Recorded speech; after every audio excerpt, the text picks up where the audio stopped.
Welcome to A1 Telugu first news. ముందుగా headlines చూద్దాం. పార్వతీపురం మన్యం జిల్లా భావినిలో mega parents teachers meeting. CM Chandrababu చేతుల మీదుగా గ్యారంటీడ్ FLN కార్యక్రమం ప్రారంభం. ప్రభుత్వ పాఠశాలల్లో క్లిక్కర్ విధానానికి శ్రీకారం చుట్టిన ప్రభుత్వం. విద్యార్థులు తల్లిదండ్రులతో ముఖాముఖి నిర్వహించిన సీఎం మంత్రి లోకేష్. చంద్రబాబుకు ఆహ్వానం. రాష్ట్రాల సఖ్యతపై కోమటిరెడ్డి సందేశం. తెలంగాణ ఏపీ కలిసి నడవాల్సిన అవసరం ఉందని కోమటి స్పష్టం. గ్లోబల్ సమ్మిట్ కోసం చంద్రబాబును ఆహ్వానించిన కోమటిరెడ్డి. హైదరాబాద్ అభివృద్ధి విజన్ 2020 ప్రతిబింబమేనని కోమటి వ్యాఖ్య.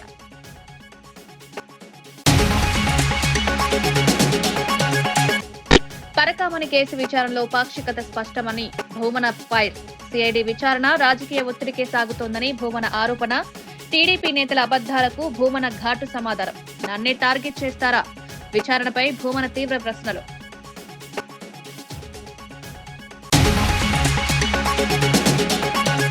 కాంగ్రెస్ విజయోత్సవాలు ప్రజలకి అవమానమన్న ఏలేటి. 2 ఏళ్ల పాలన విఫలం. విజయోత్సవాలపై ఏలేటి ఘాటు విమర్శ. హామీలు నెరవేర్చని కాంగ్రెస్ కు సంబర హక్కు లేదన్న ఏలేటి. రుణమాఫీ ఎక్కడ? కాంగ్రెస్ సంబరాలపై ఏలేటి అసహనం. విజయవాడలో శివరాజ్ కుమార్. చంద్రబాబు బయోపిక్ పై ఆసక్తికర వ్యాఖ్యలు. కనకదుర్గమ్మ అమ్మవారిని దర్శించుకున్న శివరాజ్ కుమార్ చంద్రబాబు బయోపిక్ లో నటిస్తారా అంటూ మీడియా ప్రశ్న. భవిష్యత్తులో వచ్చే అవకాశాలను అప్పుడు చూస్తానని వ్యాఖ్య.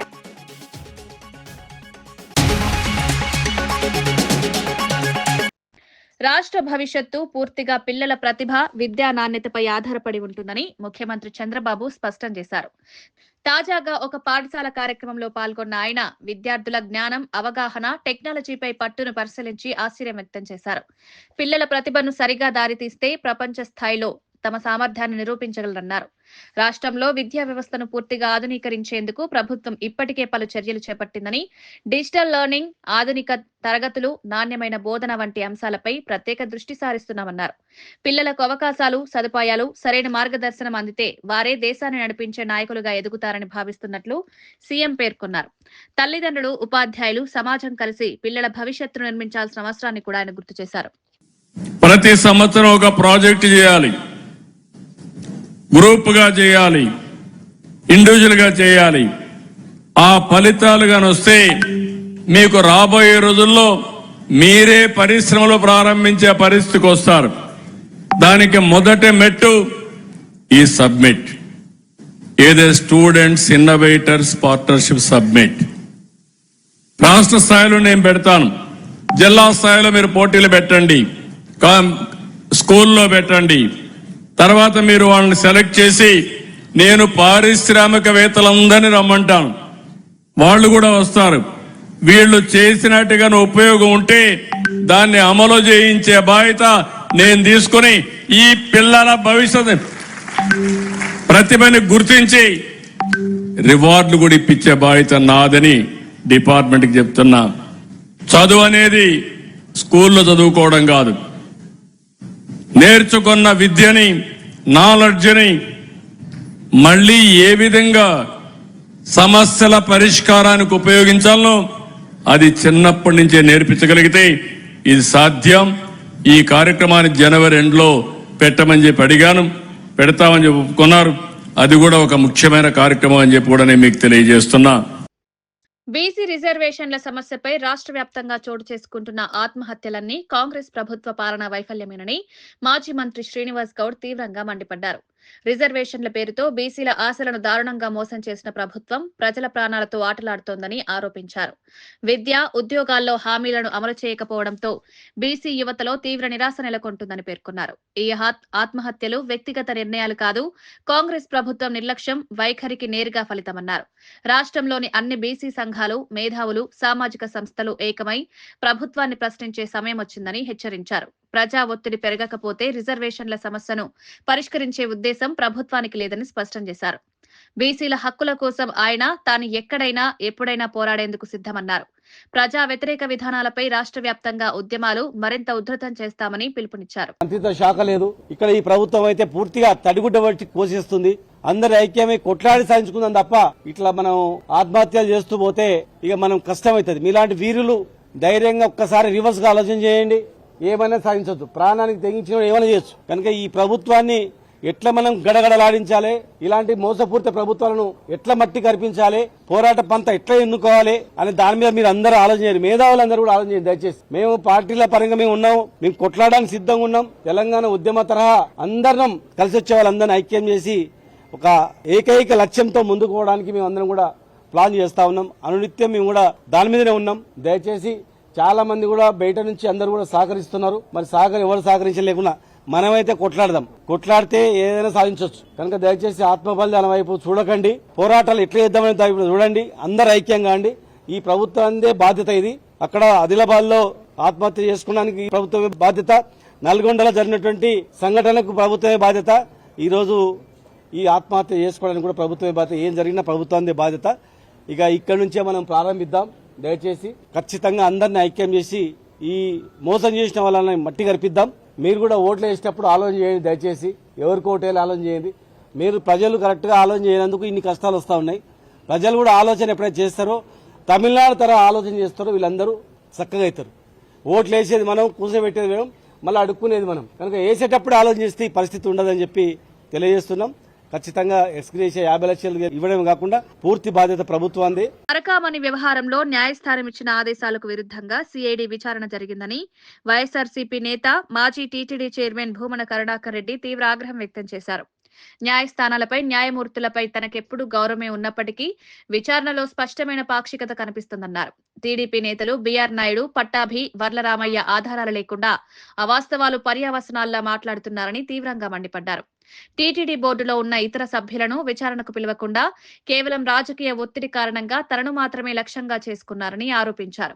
విచారణ మొత్తం రికార్డు చేసినప్పటికీ తమ సంతకాలు తీసుకోకపోవడం తీవ్రమైన అనుమానం కలిగిస్తోందన్నారు. సిఐడి అధికారులు ప్రభుత్వ ఒత్తిడికి తలొగ్గి పనిచేస్తున్నారని, చంద్రబాబుకు న్యాయస్థానాలపై గౌరవం లేదని ధ్వజమెత్తారు. తమను నిందితులుగా చూపించేందుకు కుట్ర జరుగుతోందని భూమన ఆరోపించారు. సిఐడి ఏసీబీ అధికారులు న్యాయస్థానానికే మస్కా కొట్టినారు, టోకరా వేసినారు. న్యాయస్థానం ఆదేశాల ముసుగును వేసుకొని మమ్మల్ని దోషులుగా, నిందితులుగా, నేరస్తులుగా, దొంగలుగా గత 3 నెలలుగా నిరంతరము ఈ పత్రికలలోనూ, ఈ ప్రసార మాధ్యమాలలోనూ మమ్మల్ని తిట్టించటానికే ఈ విచారణను సాగించినారు.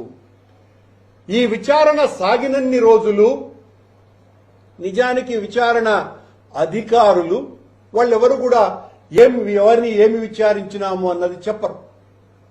కానీ మరుసటి రోజున చంద్రబాబు గారిని మోసేటువంటి పత్రికలు ఆ విచారణ తతంగాన్ని రికార్డు చేసి దానికి సంబంధించి మా దగ్గర సంతకాలు తీసుకోనే లేదు. తీసుకోవాల్సినటువంటి అవసరం విచారణ చేసేటువంటి అధికారులకు ఉన్నదా లేదా అని నేను ప్రశ్నిస్తున్నాను. ఒక్కరి దగ్గర కూడా మీరెందుకు సంతకాలు తీసుకోలేదు? న్యాయస్థానం పట్ల ఏమాత్రము గౌరవం లేని చంద్రబాబు గారి రాజకీయం ఇక్కడ కొనసాగుతున్నది కనుక ఆ బరితెగింపు ఈ ప్రభుత్వానికి ఉన్నది కనుక న్యాయస్థానాన్ని తమకు పూర్తిగా వాళ్ళిచ్చినటువంటి ఆదేశాన్ని అనుకూలంగా మలుచుకొని 3 నెలల పాటు మమ్మల్ని దొంగలుగా చిత్రీకరించేటువంటి ప్రయత్నం నిరంతరము చేసినారు. నేనే దొంగ అన్నారు కదా, సాక్ష్యాలన్నీ కూడా వాళ్ళ దగ్గర ఉన్నాయని చెప్పినాయి కదా, మరి వాళ్ళని పిలవాల్సినటువంటి బాధ్యత సిఐడి అధికారులకు ఉన్నదా లేదా? లేకుండా తతంగం ఎలా ముగించినారు మీరు? ఆంధ్రప్రదేశ్ కు తమ ప్రభుత్వానికి ప్రత్యేక స్థానం ఉందని మంత్రి కోమటిరెడ్డి వెంకటరెడ్డి తెలిపారు. తెలంగాణ రైజింగ్ గ్లోబల్ సమ్మిట్ కు ముఖ్యమంత్రి చంద్రబాబు నాయుడిని స్వయంగా ఆహ్వానించిన అనంతరం ఆయన మీడియాతో మాట్లాడారు. గతంలో చంద్రబాబు విజన్ 2020 ప్రకటించినప్పుడు చాలా మందిలాగే తాను ఆశ్చర్యపోయాయని, కానీ ఈ రోజు హైదరాబాద్ అభివృద్ధి ఆ విజన్ కి నిదర్శనగా నిలుస్తోందన్నారు.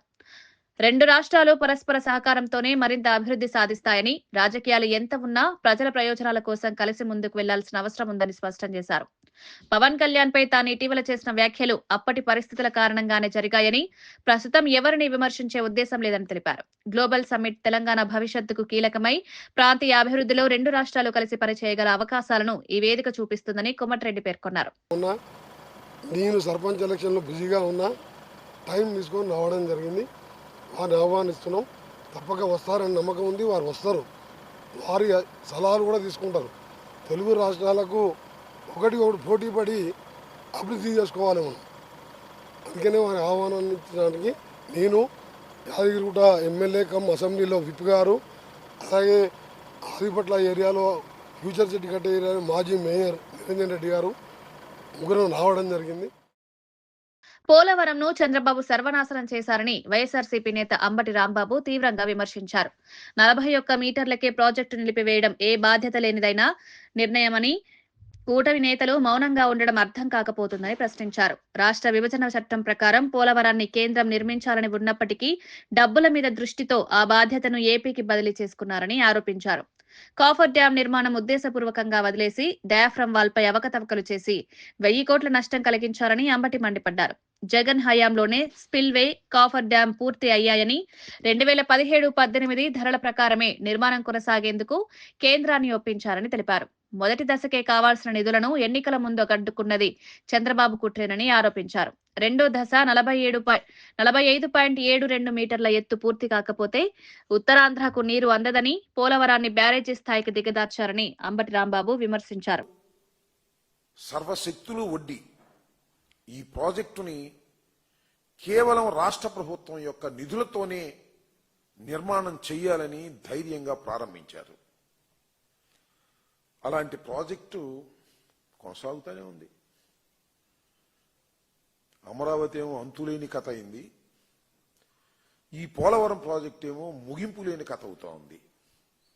ఈ రెండిటికి ప్రధానమైన కారణం నారా చంద్రబాబు నాయుడు గారి యొక్క అసమర్థత, అనాలోచిత చర్య. కేవలం డబ్బు సంపాదించుకోవటమే ప్రధాన ధ్యేయంగా పెట్టుకొని పోలవరం ప్రాజెక్టును కూడా సర్వనాశనం చేసే కార్యక్రమాలు చేశారు. సరే, 2004 పూర్వం చేసినటువంటి అవినీతులు, అక్రమాలు అవి పక్కన పెడితే 2014-19లో అధికారంలోకి వచ్చిన తర్వాత చంద్రబాబు నాయుడు గారు ఈ ప్రాజెక్టుని ఒక ఏటీఎం లాగా వాడుకున్నారు. డబ్బులు సంపాదించడానికి ఉపయోగపడేటటువంటి ప్రాజెక్టు, తెలుగుదేశానికి ఉపయోగపడేటటువంటి ప్రాజెక్టుగానే పెట్టారు తప్ప తెలుగు ప్రజలకు జీవనాడిగా ఉండేటటువంటి ప్రాజెక్టుగా దీన్ని తీర్చిదిద్దటంలో ఉద్దేశపూర్వకంగా విఫలమయ్యారు. ఎందుకు ఉద్దేశపూర్వకంగా విఫలమయ్యారని చెప్తున్నానంటే, సరే రాజశేఖర రెడ్డి గారు దీన్ని రాష్ట్రం యొక్క నిధులతోనే పూర్తి చేయాలని భావించిన తరువాత రాష్ట్రం విడిపోవలసిన అనివార్యమైన పరిస్థితి వచ్చినప్పుడు కేంద్ర ప్రభుత్వం ఈ ప్రాజెక్టుని మేమే కడతాం, ప్రతి పైసా కూడా మాదే, మేము పూర్తి చేసి రాష్ట్రానికి ఇస్తాం, ఎందుకంటే హైదరాబాద్ లాంటి ఒక మహాపట్టణాన్ని మీరు కోల్పోతున్నారు కాబట్టి, ఆదాయం తగ్గుతుంది కాబట్టి, మీకు నష్టం జరుగుతుంది కాబట్టి అని భావించి మొత్తాన్ని మేమే కడతామన్నారు. అన్ని టోటల్గా కడతామని చెప్పి విభజన చట్టంలో పెట్టారు. దురదృష్టవశాత్తు నారా చంద్రబాబు నాయుడు గారు ముఖ్యమంత్రి అయ్యారు. విభజన తర్వాత ఆంధ్రప్రదేశ్కి కేంద్ర ప్రభుత్వం కట్టవలసినటువంటి ప్రాజెక్టుని నేనే కడతానన్నాడు. ఒప్పించాడు, వారిని బతిమలాడాడు, బామాలాడు. ఎందుకు కట్టవలసి వచ్చింది? కేంద్ర ప్రభుత్వం కట్టవలసినటువంటి ప్రాజెక్టులు రాష్ట్ర ప్రభుత్వంతోనే వారు నిధులిస్తారు, ఈయన కడతాడు. వాళ్ళు నిధులిస్తారు, ఈయన బిల్లులు చేసుకుంటాడు. ఆయన నిధులిస్తాడు, ఈయన కాంట్రాక్టులు పెట్టుకుంటాడు. కేవలం డబ్బులు సంపాదించాలి అనేటువంటి ఉద్దేశంతో, ఏటీఎంగా పోలవరం ప్రాజెక్టును ఉపయోగించుకోవాలనే ఉద్దేశంతో మాత్రమే నారా చంద్రబాబు నాయుడు గారు కేంద్ర కట్టవలసినటువంటి ప్రాజెక్టును రాష్ట్ర ప్రభుత్వానికి బదలాయించుకున్నాడు. అక్కడి నుంచి ఎన్ని ఘోరమైన తప్పిదాలు చేశాడో నేను మీకు ప్రత్యేకంగా చెప్పవలసిన అవసరం లేదు. నిర్మాణం చేసేటప్పుడు క్రమాన్ని ప్రకారం, ప్రోటోకాల్ ప్రకారం నిర్మాణం చేయలేదు. అనేక సందర్భాల్లో చెప్పాం, ఇవాళ కూడా చెప్తున్నాను. ఇవాళ ఎందుకు చెప్తున్నా అంటే, పార్లమెంట్లో ఒక ప్రశ్నకు సమాధానంగా మరి కేంద్ర జలశక్తి శాఖ మంత్రి గారు కొన్ని వివరణ ఇచ్చాడు. దాన్ని ప్రస్తావన చేయటం కోసమే నేను ప్రధానంగా ముందు కొంత ఉపోద్ఘాతాన్ని చెప్తున్నాను.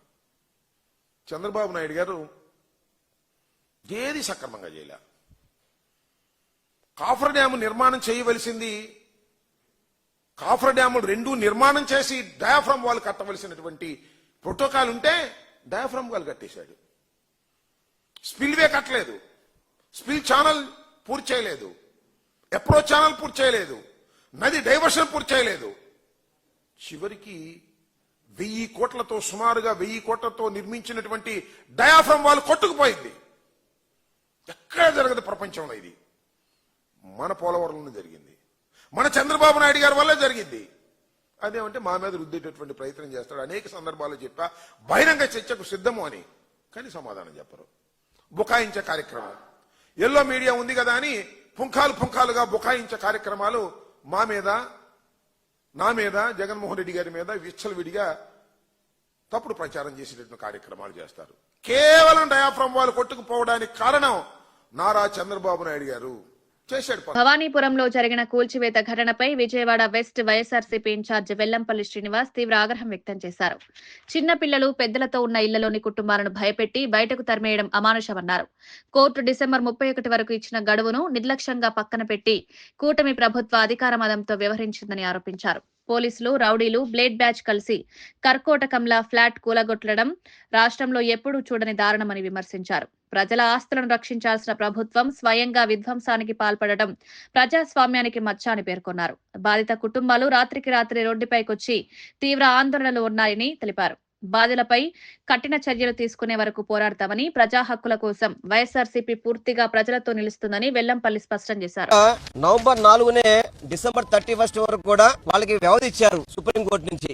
అయినా కానీ వీటిని పక్కన పెట్టేసి టెక్నికల్ ఇష్యూస్ చూపెట్టి అధికార మతంతో, ఎందుకంటే వీళ్ళు ఈ ఇష్యూ జరుగుతున్న నుంచి తెలుగుదేశం పార్టీ ఆఫీస్ లో నారా లోకేష్ గారు కంప్లైంట్ ఇచ్చారు. జనసేన ఆఫీస్ లో పన్నులు కడుతున్నారు, కరెంట్ ఉంది, వాటర్ సప్లై ఉంది, ప్రతిదీ కూడా ఆన్ రికార్డ్ గా వీళ్ళకి నివసిస్తుంటే వాళ్ళు ఏదో మేము కోర్టులో మేము ఆర్డర్ తీసుకొచ్చామని చెప్పని సుప్రీంకోర్టులో టైం ఉన్నప్పటికీ కూడా వాటిని నిర్దాక్ష్యంగా కూల్చేసి, పాపం చిన్నపిల్లలు ఉన్నా గానీ వాళ్ళు బయట పడేసి వాళ్ళు చెప్తున్నారు మా ఇంట్లో కుక్క పిల్లలు అంటే వాటిని కూడా సస్యస్తామనండి అని చెప్పనే విధంగా ఎవరో గిరి అని చెప్పి ఒక అతనంట. మరి పోలీసు అధికారులు ఇష్టం వచ్చినట్టు ఎవరైతే ఈ గోండాలకు సంబంధించిన కొంతమంది వీళ్ళు తాగేసి ఇష్టం వచ్చినట్టుగా వీళ్ళని బయట పంపించడం చాలా బాధాకరం. అదే చెప్తుందమ్మా, పెన్షన్ వస్తుంది నాకు 4000 రూపాయలు అని చెప్పని. నేను నిన్న కూడా చెప్పాను, చంద్రబాబు నాయుడు గారు ప్రతి నెల 1st తారీఖు పెన్షన్ కి వెళ్తారు, అదే పెన్షన్ కి ఇవ్వడానికి రావచ్చు, ఇక్కడికి చూడొచ్చు కదా. ఇక్కడ కేవలం ఇది అంతా కూడా వాళ్ళకి తెలిసే, వాళ్ళ కనుసన్నుల్లోనే పూర్తిగా స్థానిక ఎంపీకి తెలుసు, స్థానిక ఎమ్మెల్యేలు తెలుసు,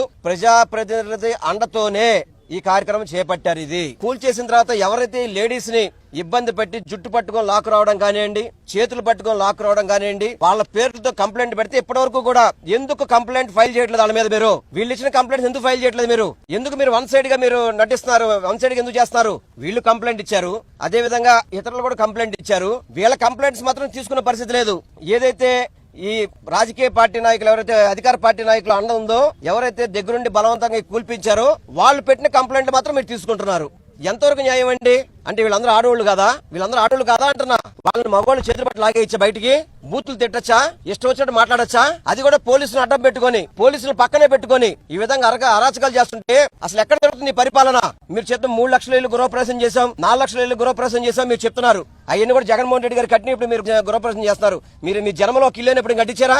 ఇల్లు కోల్చడం తప్ప మీకు కట్టే చరిత్ర మీకు ఎక్కడ ఉంది? కూటమి ప్రభుత్వం ఇల్లు కోల్చడం తప్ప కట్టే చరిత్ర లేదు. దయచేసి చంద్రబాబు నాయుడు గారు గానీ, నారా లోకేష్ గానీ, పవన్ కళ్యాణ్ గానీ మీరు స్పందించండి. దీని మీద ఎవరైతే మీ నాయకులు ఉన్నారో వాళ్ళ మీద యాక్షన్ తీసుకోండి. వీళ్ళకి తగిన న్యాయం చేయాల్సింది. మీరు చేయకపోతే తప్పకుండా వీళ్ళతో పాటు వైఎస్ఆర్ కాంగ్రెస్ పార్టీ నాయకులు, మాజీ ముఖ్యమంత్రి జగన్మోహన్ రెడ్డి గారు కూడా ఈ రోజు మాట్లాడారు ఈ విషయంలో. తప్పకుండా వాళ్ళకి న్యాయం జరిగే వరకు మన అందరం కూడా తోడుగుండామని కూడా చెప్పమని చెప్పారు. వీళ్ళని జగన్మోహన్ రెడ్డి గారి దగ్గర కూడా తీసుకువెళ్తా నేను. తప్పకుండా వీళ్ళకి న్యాయం చేయడానికి జగన్మోహన్ రెడ్డి గారు ఏ విధంగా చేయాలో ఆ విధంగా చేస్తారు. తప్పకుండా ఆయన కూడా ఒకటే చెప్పారు, వీళ్ళ తరపున మీరు పోరాటం చేయండి, ఎటువంటి సహకారం కావాలో మనం అందిస్తాం, తప్పకుండా వీళ్ళకి న్యాయం జరగాలని చెప్పి జగన్మోహన్ రెడ్డి గారు కూడా చెప్పారు. ఈ రోజు కనీసం స్థానిక ఎంపీలు గానీ, కేసీఆర్ చిన్ని గారు ఆయనకి ఆటలాడుకోవడానికి ఏదో ఉత్సవాలను చేయడానికి టైం ఉంటుంది కానీ ఇటువంటి కార్యక్రమాల దగ్గర రావడానికి మాత్రం టైం ఉండదు ఆయనకి. విజయవాడలో ఇటీవల జరిగిన ఇళ్ల కూల్చివేతపై మేయర్ రాయన భాగ్యలక్ష్మి తీవ్ర ఆగ్రహం వ్యక్తం చేశారు.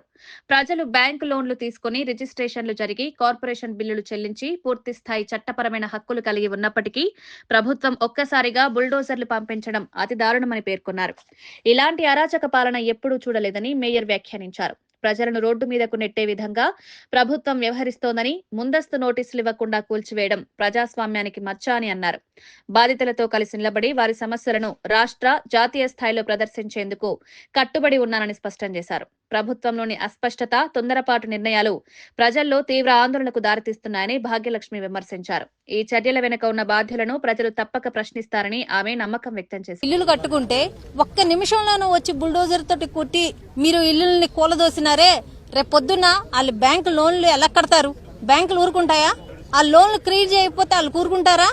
ఈ రకమైన పరిస్థితులను, ఇంత దారుణమైన పరిస్థితులు ఇక్కడ ఉంటే లోకల్ నాయకులు ఏం చేస్తున్నారు? లోకల్ ఎమ్మెల్యే గారు ఏం చేస్తున్నారు? ఎంపీ గారు ఏం చేస్తున్నారు?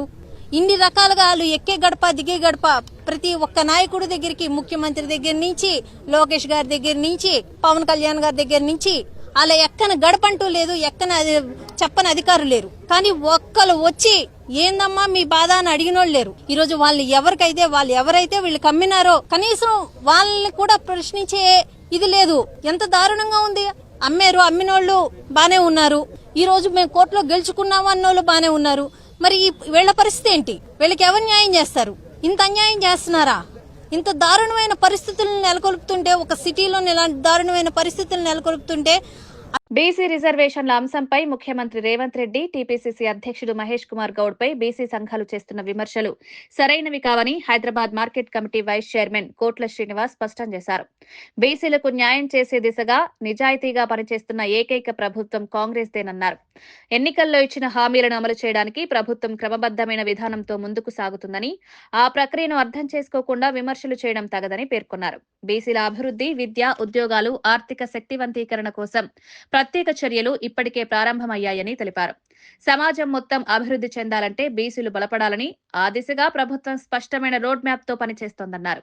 రాజకీయ ప్రయోజనాల కోసం కొందరు చేస్తున్న విమర్శలను పట్టించుకోవద్దని, బీసీలకు కాంగ్రెస్ ప్రభుత్వం అండగా ఉంటుందని కోట్ల శ్రీనివాస్ భరోసా ఇచ్చారు. మద్దతుగా నిలబడి ఆ రోజు మరి జంతర్ మంతర్లో విజయం చేసే సంగతి బీసీ సంఘాలు మర్చిపోయినాయి. అదేవిధంగా మీరు రాష్ట్ర బంద్ ఇస్తే సాక్షాత్తు మా పిసిసి అధ్యక్షుడు బొమ్మ మహేష్ కుమార్ గౌడ్ గారు పాల్గొని కాంగ్రెస్ పార్టీ మద్దతు, ఆ రోజు ప్రభుత్వంలో మేము ఉన్నప్పటికీ కూడా మీ బంద్కు మద్దతు తెలిపిన సంగతి మర్చిపోయి ఈరోజు రేవంత్ రెడ్డి గారి మీద, అదేవిధంగా మా పిసిసి ప్రెసిడెంట్ మీద అవాకు చెవాకులు పేరడము తగదని సందర్భంగా హైదరాబాద్ ను భవిష్యత్ తరాల అవసరాలకు తగిన విధంగా అభివృద్ధి చేసే స్పష్టమైన ప్రణాళికతో కూటమి ప్రభుత్వం ముందుకు సాగుతోందని TPCC general secretary doctor Charan Kaushik Yadav తెలిపారు. హైదరాబాద్ ను కాలుష్య రహిత నగరంగా సుస్థిర అభివృద్ధి దిశగా నడిపించేందుకు హిల్ట్ పాలసీని ప్రభుత్వం తీసుకువచ్చిందన్నారు. కాకుండా హైదరాబాద్ సిటీలో కూడా కొన్ని ప్రాంతాల్లో కాలుష్యం ఎదిలే ఇండస్ట్రీస్ పెద్ద ఎత్తున ఉన్నాయి కాబట్టి అవన్నిటిని కూడా జోన్ చేంజ్ చేసినట్లయితే ప్రధానంగా కంపెనీలు పెట్టుకున్న వాళ్ళకి లాభదాయకం ఉంటుంది. అదే కాకుండా వాళ్ళు బయటికి వెళ్ళి భూములు కూడా కొనుగోలు చేస్తానికి ఈజీగా ఉంటుందని చెప్పి ప్రభుత్వం భావించి ఒక గొప్ప నిర్ణయం తీసుకొని 45 రోజులలో ప్రాసెస్ కంప్లీట్ చేస్తాం, 9 రోజుల కాలం పాటు టైం ఇస్తే దాన్ని రాజకీయం చేసే ప్రయత్నం బీఆర్ఎస్ పార్టీ కేటీఆర్ గారు చేస్తూ ఉన్నాడు. ఏకంగా భూ యజమానులను బెదిరించే ప్రయత్నం కేటీఆర్ గారు చేస్తా ఉన్నారు. అంటే మెడికల్ కాలేజీల ప్రైవేటీకరణ రాష్ట్రానికి తీవ్రమైన నష్టం చేస్తుందని వైఎస్ఆర్సీపీ నేత, మాజీ మంత్రి సీదిరి అప్పలరాజు మండిపడ్డారు. ప్రజా సంపదను అక్రమంగా దోచుకునే ప్రయత్నం ఇదే తప్ప అభివృద్ధి కాదని ఆయన ఆగ్రహం వ్యక్తం చేశారు. ప్రైవేటీకరణను ఆపాలని నిరంతరం పోరాటం చేస్తున్నామన్న అప్పలరాజు, తమ మాట వినకుండా ప్రభుత్వం ప్రజలకు అందుబాటులో ఉండాల్సిన వైద్యాన్ని వ్యాపారం చేస్తోందని విమర్శించారు. 16 నెలల్లోనే 2.5 లక్షల కోట్లకు పైగా అప్పులు చేసి రాష్ట్రాన్ని అప్పుల బారిలోకి నెట్టారని ఆరోపించారు.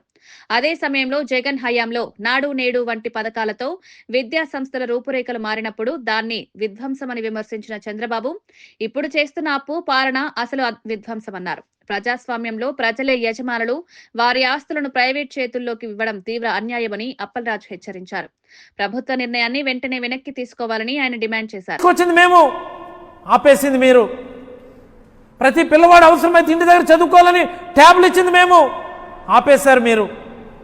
డిజిటల్ క్లాస్ రూమ్స్ తయారు చేసింది మేము, ఈ 16 నెలల కాలంలో ఒక్కటంటే ఒక్క కొత్త డిజిటల్ క్లాస్ రూమ్ తయారు చేయనటువంటి చేతకాని ప్రభుత్వం మీరు అని నేను అడుగుతా ఉన్నాను. ఏది విధ్వంసం? దీనిపైన ప్రజలందరూ కూడా చర్చించాల్సినటువంటి అవసరం ఉంది. చంద్రబాబు గారు మాట్లాడితే ఈ మాట మాట్లాడుతూ ఉన్నారు, విధ్వంసం చేశారు, విధ్వంసం చేశారు, విధ్వంసం చేశారు. ఈ రాష్ట్రాన్ని విధ్వంసం చేసి సర్వనాశనం చేస్తుంది మీరు అని నేనైతే అభిప్రాయపడతా ఉన్నా. అన్ని రంగాల్లో కూడా ఏం మాట్లాడుతున్నారు మీరు? అప్పు పుట్టడం లేదని మీరే మాట్లాడుతున్నారు, ఖజానా ఖాళీ అని మీరే మాట్లాడుతున్నారు, విధ్వంసం చేశారని మీరే మాట్లాడుతున్నారు, విచ్చలవిడిగా విశృంఖలంగా అప్పులు చేసి ఈ రాష్ట్రాన్ని అంధకారంలోకి నెడుతున్నారు మీరే. ఏది విధ్వంసం? ఇది విధ్వంసం చేస్తూ విధ్వంసం గురించి మీరు మాట్లాడుతూ ఉన్నారు. ఏమన్నది ఇంక ఈ రాష్ట్రంలో? టోటల్ అయింది ఇప్పటికే మొత్తం అమ్మేశారు. అసలు భూములు మిగిల్చారా? 99 పైసలకి ఎకరా, 100 రూపాయలకి ఎకరా, ఫ్రీకి 100కి, మీకు నచ్చితే ఫ్రీ. తెలంగాణలో 2 ఏళ్ల పాలన పూర్తి చేసుకున్న సందర్భంగా కాంగ్రెస్ ప్రభుత్వం విజయోత్సవాలు నిర్వహించడం ప్రజలను అవమానపరచడమేనని నిర్మల్ ఎమ్మెల్యే బీజేపీ శాసనసభాపక్ష నేత ఏలేటి మహేశ్వర్ రెడ్డి తీవ్రస్థాయిలో విమర్శించారు. ఎన్నికల సమయంలో ఇచ్చిన హామీల్లో ఏ ఒక్కదాన్ని కూడా పూర్తిగా అమలు చేయకుండా ప్రజలను మోసం చేసి ఇప్పుడు విజయోత్సవాలు చేసుకోవడం దురాశగా, దగా రాజకీయాల స్పష్టమైన నిదర్శనమన్నారు. రైతు రుణమాఫీ, బీసీ రిజర్వేషన్లు, ఇళ్ల పట్టాలు, ప్రగతి భవన్ రద్దు వంటి కీలక హామీలను కేవలం ఓట్లు దోచుకునేందుకే ఉపయోగించారని, అధికారంలోకి వచ్చాక వెంటనే మాట మార్చారని మండిపడ్డారు. నిరుద్యోగులకు న్యాయం చేయకపోవడం, ప్రభుత్వ ఉద్యోగ నియామకాలు నిలిచిపోయిన పరిస్థితి, ధరలు పెరుగుతుండటంతో ప్రజలు ఇబ్బందులు పడుతున్నా ప్రభుత్వం కేవలం ప్రచార కార్యక్రమాలకే ప్రాధాన్యమిస్తుందని విమర్శించారు. ప్రజల సమస్యలు పరిష్కరించని ప్రభుత్వానికి విజయోత్సవాలు చేసుకునే నైతిక హక్కు లేదని మహేశ్వర్ రెడ్డి స్పష్టం చేశారు. వరకు దాన్ని చట్టసభలో బిల్లు పెట్టే దమ్ము లేనటువంటి రేవంత్ రెడ్డి రోజు ఏ ముఖం పెట్టుకుని విజయోత్సవాలు చేసుకుంటున్నావు, ఏ ముఖం పెట్టుకుని ఆదిలాబాద్కి నువ్వు విజయోత్సవాల పేరు మీద వచ్చినావో ప్రజలకు సమాధానం చెప్పాలని కోరుతా ఉన్నాను. గత 2 ఏళ్ల పాలనలో ఏమీ సాధించినటువంటి రేవంత్ రెడ్డి గారు పూర్తిగా అవినీతిలో కూరుకుపోయి కుంభకోణాల్లో, అవినీతిలో, పర్సంటేజీల పాలనలో ఆర్ ట్యాక్సులు, ఆర్ఆర్ ట్యాక్సులు, బి ట్యాక్సులు, యూ ట్యాక్సులు, రకరకాల ట్యాక్సులతోటి తెలంగాణ రాష్ట్ర ప్రజలను వంచన చేస్తున్నటువంటి ఈ ప్రభుత్వం ఈరోజు విజయోత్సవాలని చెప్పి చెప్పుకోవడం సిగ్గుచేటని చెప్పి నేను తెలియజేస్తా ఉన్నా. కన్నడ నటుడు శివరాజ్ కుమార్ రాష్ట్ర పర్యటనలో భాగంగా విజయవాడ కనకదుర్గమ్మ ఆలయాన్ని దర్శించారు. ఆలయ అధికారులు సంప్రదాయ పూర్ణ కుంభంతో స్వాగతం పలికి ప్రత్యేక దర్శన ఏర్పాట్లు చేశారు. దర్శనానంతరం పండితులు ఆశీర్వచనం చేసి అమ్మవారి ప్రసాదాలు, చిత్రపటం అందజేశారు. అనంతరం మీడియాతో మాట్లాడిన శివరాజ్ కుమార్ ప్రత్యేక వ్యాఖ్యలు చేశారు. అవకాశం దొరికితే ఆంధ్రప్రదేశ్ ముఖ్యమంత్రి చంద్రబాబు నాయుడు బయోపిక్ లో నటించేందుకు సిద్ధంగా ఉన్నారని వెల్లడించారు. అలాంటి శక్తివంతమైన పాత్రను పోషించడం గౌరవంగా భావిస్తానన్నారు. ప్రస్తుతం విప్లవ నేత గుమ్మడి నర్సయ్య బయోపిక్ లో కీలక పాత్రలో నటిస్తున్నట్లు తెలిపారు. రామ్ చరణ్ నటిస్తున్న పెద్ది చిత్రంలో కూడా తాను మంచి పాత్రలో కనిపించనున్నానని వెల్లడించారు. తెలుగు ప్రేక్షకుల ప్రేమ ఎప్పుడూ ప్రత్యేకమని, ప్రతి సందర్శన తనకు ఆధ్యాత్మిక ఆనందం ఇస్తుందని శివరాజ్ కుమార్ అభిప్రాయపడ్డారు. అలాగే రాజకీయంలో కానీ ప్రజా సమస్యలు ఆయన బయోపిక్ లో అయినా నటించే అవకాశం ఉందా? మంచి డైరెక్టర్ వచ్చి మీకు అది చెప్పారు. ఇప్పుడు ఫస్ట్ టైం ఇప్పుడు చేస్తున్నానండి, చూస్తామండి. తర్వాత అప్పుడు వస్తే ఫెంటాస్టిక్ అండి, no doubt about it.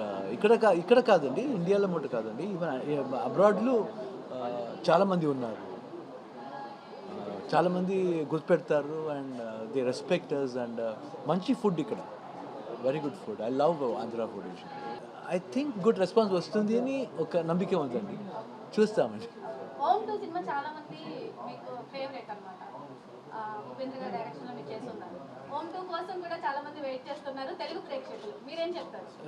Upendra అలాగే ఉపేంద్ర చెప్పానండి, ఉపేంద్ర ప్లీజ్ స్టోరీ చేయండి ఓం 2ని, వస్తుంది ఓం 2. దేశంలో ఎంతమంది ప్రజాప్రతినిధులు, పాలకులందరూ ఓన్లీ ఫర్ గుమ్మడి నర్సయ్య గారినే ఎందుకు ఎంచుకున్నారు? డైరెక్టర్ గారు మీకు ఏ విధంగా స్టోరీ నేరేషన్ చేశారు? సింపుల్ అండి, సింపుల్ అండ్ సింప్లిసిటీ. వాడికి సింపుల్గా ఉన్నారు, సింప్లిసిటీ ఉంది. అదే టైంలో ఒక ఎయిమ్ ఉంది, ఏం చేయాలి అని ఎయిమ్ ఉంది, ఇంటెన్షన్ ఉండాలి. సింపుల్ అండ్ సింప్లిసిటీ ఉంటే చాలండి, చాలండి. ఇప్పుడు అది ఒక ఎయిమ్ ఉండాలి, ఎందుకాగి ఎలాగ ఉండాలి. సో ఒక ఎయిమ్ ఉంది ఈ సబ్జెక్ట్లో. I love him అండి. Only one thing I can say, I love Ram Charan. చెప్తా 100%. Yes yes. వార్తలు ముగించే ముందు ముఖ్యాంశాలు మరోసారి. పార్వతీపురం మన్యం జిల్లా భావినిలో mega parents teachers meeting. CM Chandrababu చేతుల మీదుగా గ్యారంటీడ్ FLN కార్యక్రమం ప్రారంభం.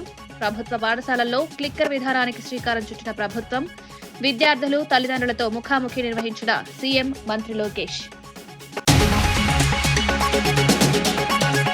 చంద్రబాబుకు ఆహ్వానం. రాష్ట్రాల సఖ్యతపై కోమటిరెడ్డి సందేశం. తెలంగాణ, ఏపీ కలిసి నడవాల్సిన అవసరం ఉందని కోమటి స్పష్టం. గ్లోబల్ సమ్మిట్ కోసం చంద్రబాబును ఆహ్వానించిన కోమటిరెడ్డి. హైదరాబాద్ అభివృద్ధి విజన్ 2020 ప్రతిబింబమేనని కోమటి వ్యాఖ్య.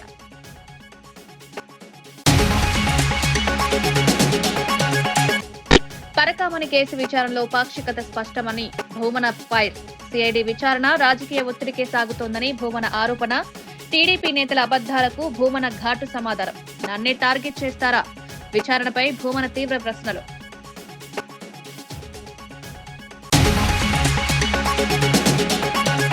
కాంగ్రెస్ విజయోత్సవాలు ప్రజలకి అవమానమన్న ఏలేటి. 2 ఏళ్ల పాలన విఫలం. విజయోత్సవాలపై ఏలేటి ఘాటు విమర్శ. హామీలు నెరవేర్చని కాంగ్రెస్ కు సంబర హక్కు లేదన్న ఏలేటి. రుణమాఫీ ఎక్కడ? కాంగ్రెస్ సంబరాలపై ఏలేటి అసహనం. విజయవాడలో శివరాజ్ కుమార్. చంద్రబాబు బయోపిక్ పై ఆసక్తికర వ్యాఖ్యలు. కనకదుర్గమ్మ అమ్మవారిని దర్శించుకున్న శివరాజ్ కుమార్ చంద్రబాబు బయోపిక్ లో నటిస్తారా అంటూ మీడియా ప్రశ్న. భవిష్యత్తులో వచ్చే అవకాశాలను అప్పుడు చూస్తానని వ్యాఖ్య.